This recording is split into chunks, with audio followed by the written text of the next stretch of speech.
All right, ladies and gentlemen, you can catch my first guest this Sunday in A Search for Justice, which is right here on NBC. Take a look. Have you ever seen this woman before?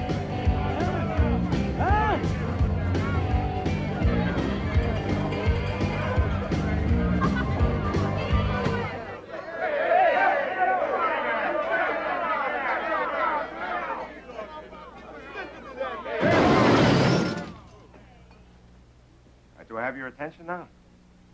Ladies and gentlemen, please welcome Brian Dennehy.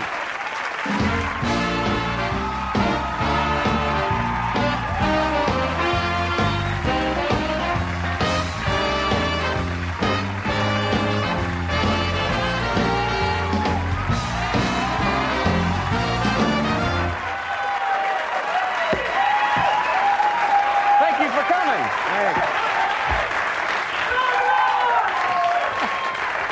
It's nice. I haven't seen a crowd like this since the old Arsenio show here. We hired that crowd. They look very familiar. It's a very expensive crowd, but we get the best. Yeah, that clip there, what happened is they were playing rap music on that jukebox, and I just said, that's it, it's going down. Hey, that's what the kids are listening to. You've got to give it a chance. I'm 150. I don't have to worry about what the kids are. You are a big guy. I mean, you can tell that from the screen, but you really are. I don't know if people can tell on TV. That's for sure. But anyway. No, but you're a physically imposing guy. Do you have trouble in a? You wouldn't have trouble in a bar like that, would you? You could walk into a bar. No one would pick on you. At my age, yeah, of course I would have trouble. But I don't do that anymore. See, I mean, there was a time when I, had my little incidents. It was usually some guy about 5'4" who said, you're not so tough, and usually they were right. Really? You actually got into bar fights? Yeah, it's hard to believe, isn't it? But there was a time when I actually did do things like that. The last one was in Chicago. I was doing a play in Chicago 10 years ago, and somebody said something nasty to a friend of mine, and I gently remonstrated with him, and he hit me with a bar mug, and I went down, and so Really? I'm laying there bleeding in the sawdust saying, Brian, you're too old for this. And I was. So I don't do it anymore. Time to stop. I'm trying to get Andy to stop brawling in bars, and he just won't listen. He just does his own thing his own way. He was in the China Club last night, beating up about 3 guys. You heard about that. It's true, China Club. But he wears a different kind of outfit. It's all that leather and brass and stuff like that. That's just Andy. His personal life is his business. Now, this Jack Reed program we saw, you wrote and directed this? I co-wrote it with Bill Phillips, who's my writing partner, and it's based on an actual cop. Jack Reed is his name. He's a deputy sheriff in Chicago, a terrific guy, and a real cop.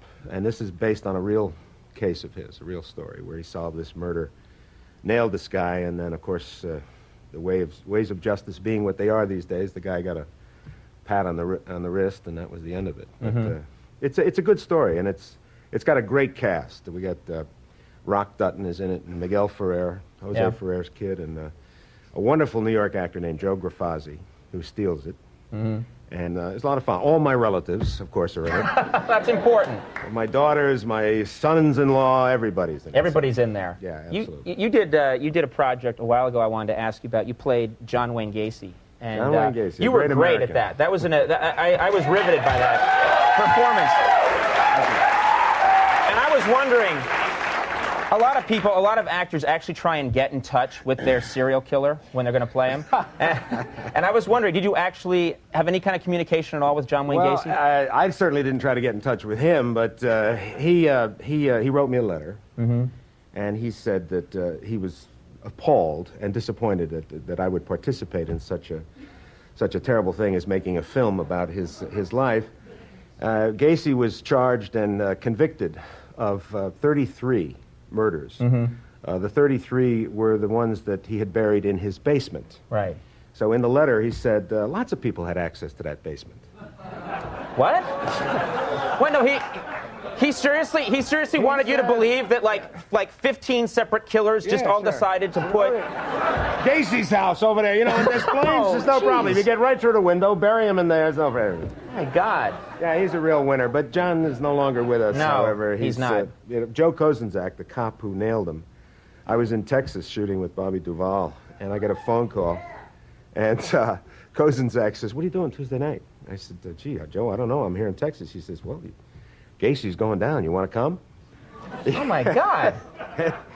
Well, Kozenzak's been trying to nail him for 17 years. He's the cop that got him. And I said, "Joe, are you going?" He says, "My face is going to be pressed up against the window." Oh, my God. Yeah, tough cop. Not the kind of cop you want after you. No, maybe his TV was out that night. All right. Well, now I understand you are working with Chris Farley now. Is that right? From Saturday Night Live. You're doing a movie with him? He's the only actor in Hollywood that I can interchange my pants with. You know. We both have the same. That's a great bumper for the movie. That's a great slogan for the movie. Chris, you're wearing my pants again. Get him off. But he's terrific. He and David Spade and I and Bo Derek and Rob Lowe are doing a picture in Toronto. It's the weirdest picture that I've ever worked on in my life because, of course, these guys are down here 2 or 3 days a week. So we're up there for 2 or 3 days a week. I don't know how these guys are going to survive it. They're getting on a plane tomorrow night at 2 o'clock after they do SNL, and then we shoot Sunday morning. So, but Farley is wonderful. He's just... Are you keeping up with him? Crazy man. Oh, man, forget about it. He can't stay in my league. We do this bit... we do this bit where we're father and son, and we do this dance and song and dance routine, which, of course, being the movies, it goes on forever. We did 150 takes, and I can't imagine why, because we were dancing so well. Yes, What do you mean we got to do it again? What are you, crazy? I see you as a dancer. Yeah, I'm a great dancer. Farley's even better. The problem was he was wearing my pants. But anyway, so David Spade came over to him, and he said to him, he says, "You know, he's the one that's supposed to die of a heart attack, not you," in the context of the movie, because Chris was panting. So was I, however. Well, that's a nice image I have in my head now. I can just think about that. You look for something to look forward to. Me and Chris Farley sweating profusely. See that film. That'll sell a lot of tickets. All right, well, I should mention Jack Reed, A Search for Justice is this Sunday at 9 o'clock on NBC. It was very nice meeting you, Brian. Best of luck with everything. Brian Dennehy, everybody. Folks, we'll be right back. Stick around.